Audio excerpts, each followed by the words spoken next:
Keputusan permohonan melanjutkan pengajian ke Universiti Awam UA melalui UPU Online bagi peringkat ijazah sarjana muda sesi akademik 2026-2027 untuk lepasan Sijil Tinggi Persekolahan Malaysia STPM dan setaraf akan diumumkan pada Jumaat ini.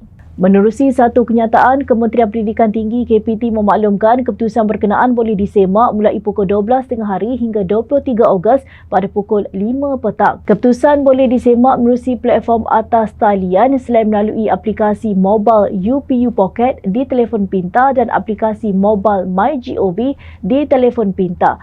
KPT berkata pengesahan setuju terima atau tolak tawaran akan dilaksanakan bermula 15 hingga 23 Ogos di laman web Universiti Awam masing-masing. Tambah kenyataan itu, hanya pemohon yang tidak berjaya mendapat tawaran sahaja boleh mengemukakan permohonan rayuan melalui UPU Online bagi kemasukan ke Universiti Awam dalam tempoh 10 hari mulai 14 Ogos pukul 12 tengah hari hingga 23 Ogos pukul 5 petang.